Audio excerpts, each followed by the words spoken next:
Alors, mon parcours pour arriver chez Henriot, j'ai commencé par faire un master à l'École supérieure d'art de Lorraine de Metz, qui m'a amené à rencontrer un ébéniste qui aide les étudiants à concevoir tout le mobilier d'exposition. Et c'est à ce moment-là que j'ai été initiée à l'ébénisterie et que j'ai découvert le travail du bois. Du coup, après ça, je suis devenue médiatrice culturelle dans des espaces dédiés à l'art contemporain.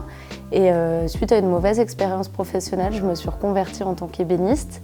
J'ai d'abord trouvé l'AFPIA Nord à Liffol-le-Grand qui m'a présenté Henriot et compagnie, qui était l'entreprise qui correspondait mieux à mon profil et c'est comme ça que j'ai atterri ici. Alors j'ai voulu devenir ébéniste parce que j'avais envie de retourner à une pratique manuelle, à un travail de la main, tout en m'éloignant du côté très politique et du discours caché derrière chaque image. Et donc revenir à l'importance de créer des objets usuels qui vont vraiment être utilisés forcément tous les jours. Et ce qui me motive perpétuellement dans mon travail, je pense que c'est de chercher comment fabriquer les choses, chercher quelle est la bonne couleur, chercher quelle est la bonne forme pour un pied de chaise, ce genre de choses qui fait qu'en fait, chaque jour, on est amené à se creuser la tête et à trouver des solutions. Alors j'aime vraiment bien cette question parce que pour moi, il n'y a pas de journée type dans l'ébénisterie, c'est plutôt un déroulé type de projet. En fait, selon le projet, soit on va recevoir une image et on va devoir concevoir complètement les plans pour un projet, soit on va déjà recevoir un projet avec les plans qui a été fait en bureau d'études et en fait, on va tout de suite se mettre dans le processus de fabrication. Et du coup, il y a une grosse étape où on analyse le plan, on vérifie qu'on a toutes les informations. Et après, on va faire ce qu'on appelle une feuille de débit, qui est le moyen de recenser toutes les pièces de bois qu'on va devoir couper. Et après, l'étape suivante, c'est d'aller au débit. Donc on va couper toutes ces pièces de bois dans le tronc d'arbre qui a été coupé en planches. Et après, on va les dégauchir, donc on va les rendre parfaitement droites. Et seulement là, on va pouvoir commencer l'usinage de chaque pièce sur les différentes machines de l'entreprise. Après, il y a une phase d'assemblage où on va les coller tout ensemble et la phase peut-être la plus reposante, je dirais, le ponçage, qui est hyper important parce qu'un mauvais ponçage induit une mauvaise application du vernis. Dans le parcours, on commence par un CAP ébéniste, donc c'est vraiment la première étape pour apprendre ce métier. Et donc on va apprendre vraiment la technique qui différencie le plus un ébéniste d'un menuisier, c'est qu'on va apprendre le travail du plaquage.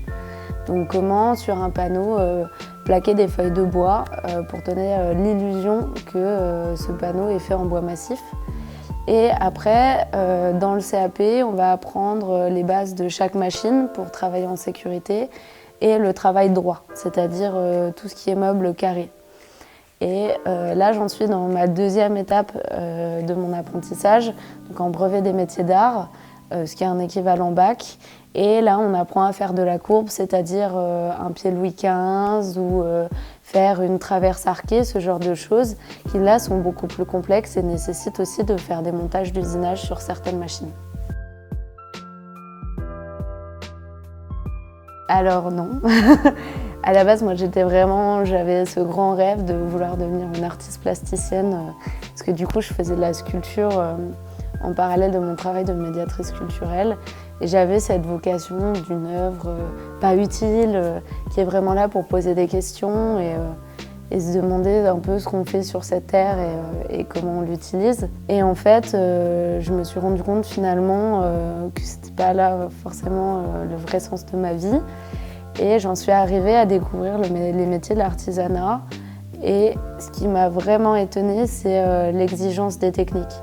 C'est que pour arriver vraiment à un meuble qui va être considéré comme neuf, et j'ai mis vraiment longtemps à me rendre compte que les meubles que je faisais étaient neufs, il faut une grande connaissance technique et une grande exigence pour qu'il soit le plus parfait possible. Et c'est ça qui me fascine tous les jours dans les métiers de l'artisanat. Ce qui est hyper intéressant dans le travail du bois, et je pense que quand on n'est pas de ce métier, on a tendance à l'oublier, c'est que c'est un matériau vivant.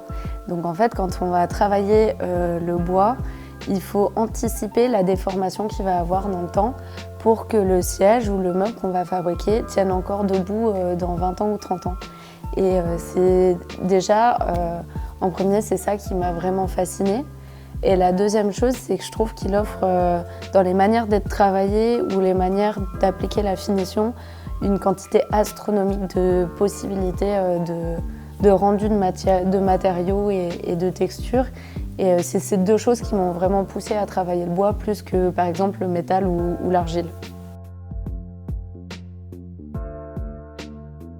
Alors pour moi, cette question, elle est vraiment importante et surtout aujourd'hui, avec tous les questionnements écologiques que la société peut avoir. Pour moi, c'est à la fois favoriser des matériaux et des ressources locales pour se procurer quelque chose au plus près de chez nous.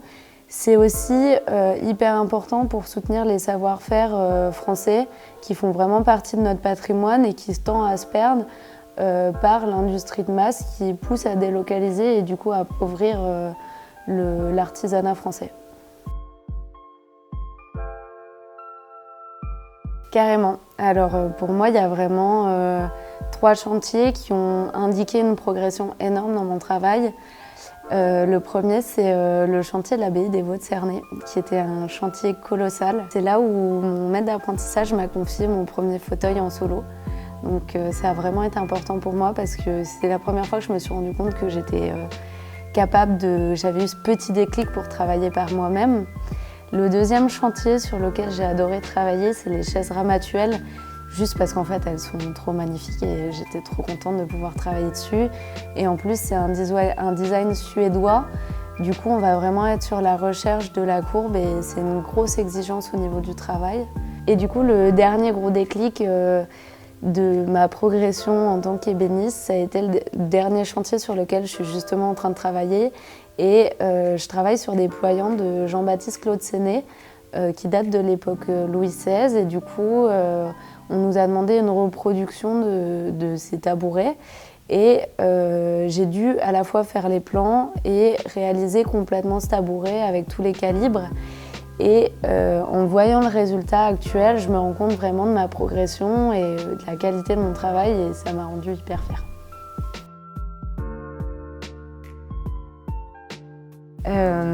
Je pense que ce qui me plaît le moins dans mon métier, et je pense que tout ébéniste partage un peu ma peine, c'est la phase de ponçage. Alors elle détend et ça permet d'apprécier quand même la qualité du travail qu'on a fourni et faire un dernier check si tout est ok et s'il n'y a pas d'accro et ce genre de choses. Mais c'est aussi une phase hyper longue et hyper exigeante, comme je l'ai dit, parce que la moindre rature de ponçage va créer des problèmes en finition. Donc elle est à la fois exigeante et un peu rébarbative. Donc c'est vrai que c'est peut-être l'étape que j'aime le moins, mais d'un autre côté, je l'aime bien aussi parce que c'est le moment magique où on constate que le projet est fini. Alors pour moi, les qualités essentielles pour faire mon métier, c'est à la fois être hyper méticuleux parce que on est amené à tracer sur nos pièces de bois l'intégralité des informations dont on va avoir besoin pour l'usinage. Et en vrai, le moindre demi-millimètre peut nous mettre un peu dans la panade pour la suite, donc c'est vraiment important. Il faut être organisé parce qu'on nous demande d'être rentable. Donc il faut savoir organiser ses tâches pour perdre aucune minute. Et il faut être hyper soigneux parce que du coup, il faut rendre une pièce prête à être vernie, comme je l'ai dit. Donc ça nécessite beaucoup de soins. Alors j'ai 2 conseils. À la fois, il ne faut pas avoir peur parce que ça peut être intimidant de voir un meuble fini et de se dire « oh là là, comment je vais réussir à en arriver là ?» Et en fait, l'apprentissage est bien fait et permet d'y arriver de manière hyper progressive. Et du coup, il ne faut pas avoir peur de se lancer. Et par contre, la chose un peu moins joyeuse, pour moi, il faut être motivé pour ce métier. Parce que, comme je l'ai dit, l'artisanat est en danger. Parce que tout le monde n'a pas forcément l'argent de s'acheter une pièce faite par un artisan. Et du coup, c'est un métier où il ne faut pas baisser les bras parce que du coup, forcément, il y a des difficultés.